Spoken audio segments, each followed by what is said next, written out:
where have you and where do you find happiness and where do you find joy? Um,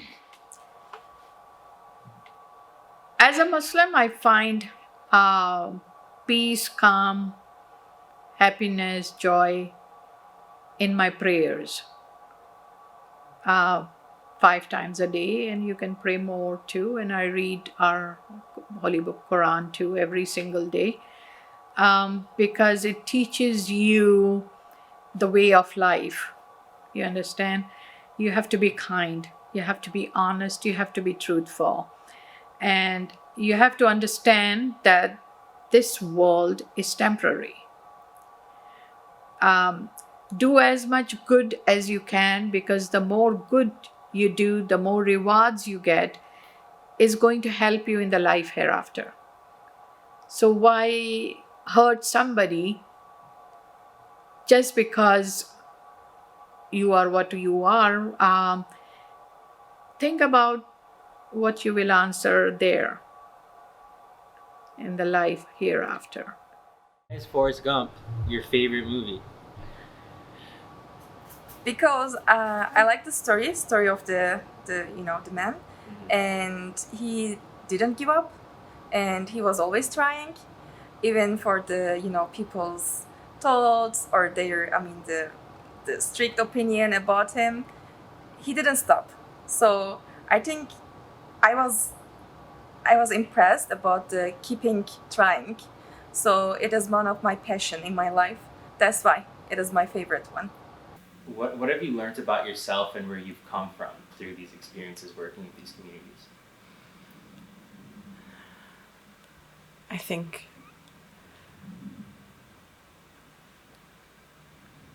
maybe not so much directly myself, but just rather because of my family moving around a lot, because of, I guess, just being newcomers and immigrants, that I've grown in appreciation of everything that my family has done. And when you're older and you're looking at it from not, I guess, what your parents did, but from a new perspective of like the clients that I worked with, you don't realize how difficult it is. And you realize that all of these things end up shaping who you are, in ways that I guess that's the main reason I do what I do.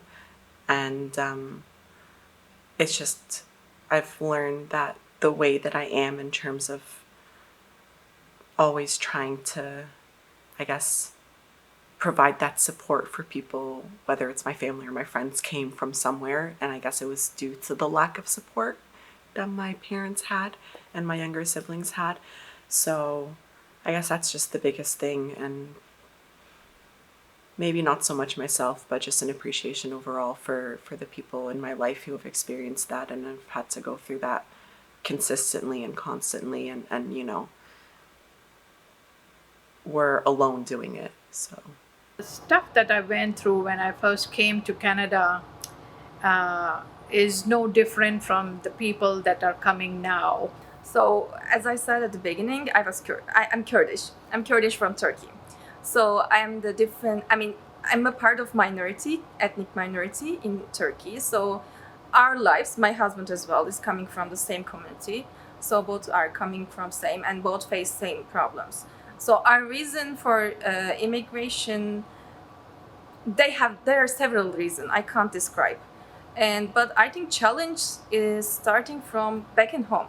I mean, starting from our life, n- all the things never happened accidentally or easily.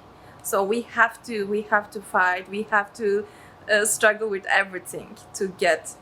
So before moving, we had really nice jobs. I was working with the UNHCR, United Nations, and supporting refugees. And he was a teacher. But when we moved here, we knew it before we moved. We knew it. We have to start at the beginning. But when we came here, it was a both. I mean, it was a more than we expected. I was certified school teacher back home in Pakistan, in Karachi, and I had years of experience as a teacher. But when I came here, I was put through a real grill. They didn't I had to submit all my papers, my university degree, everything.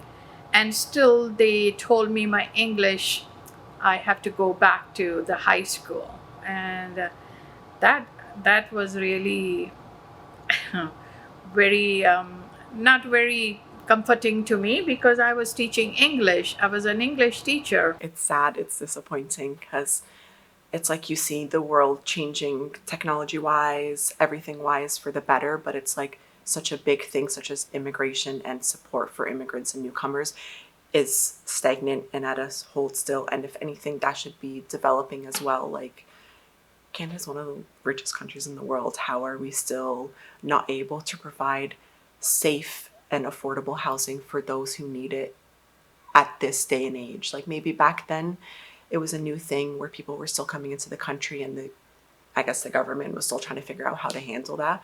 Understandable in the 90s due to just what we had, but now there's no excuse. It's heartbreaking to see it time and time again. And if anything, I personally feel, just based off of my work, it's getting worse.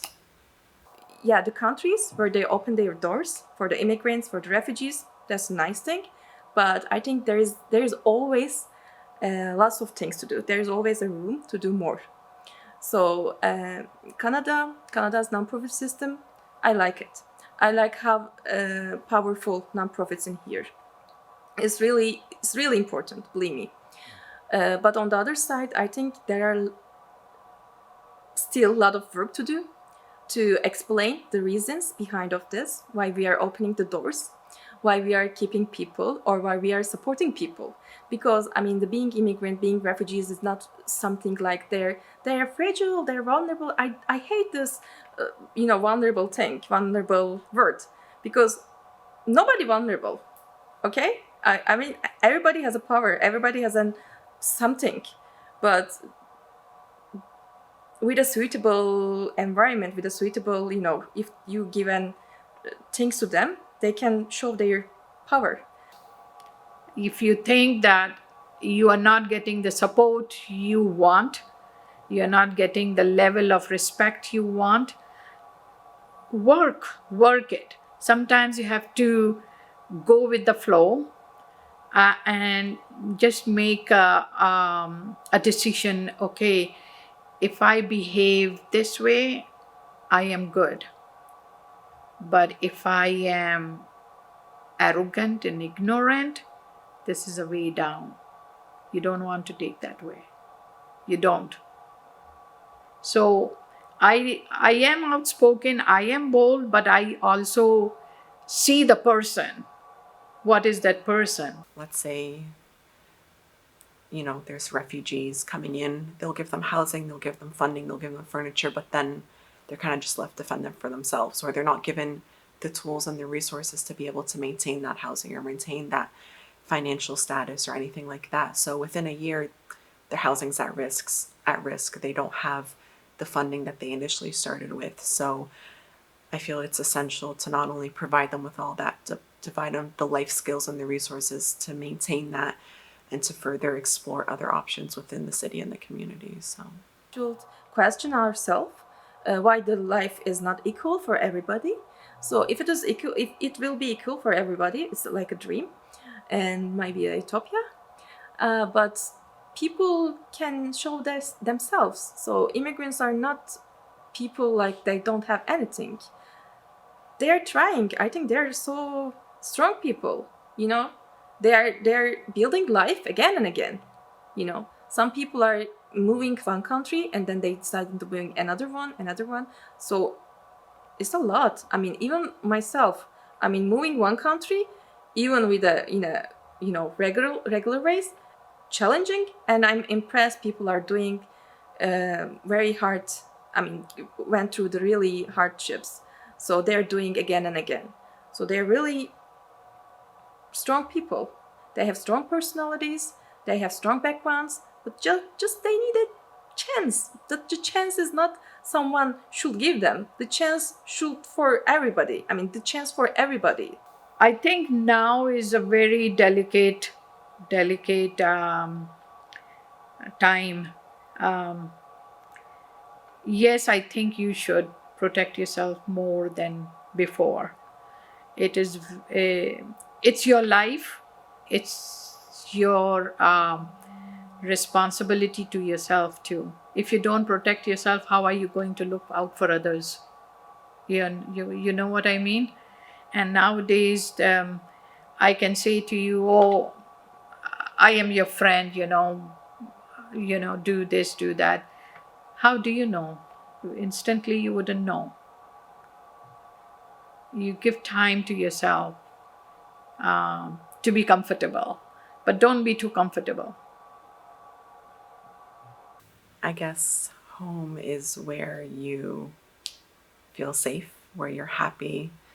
A lot of people, I used to define it as where I was born, but I believe the older I got, the more I've adapted that definition based on the place that makes me feel happy, where I can go out and feel safe and feel like I belong, which is sometimes a bit hard when you've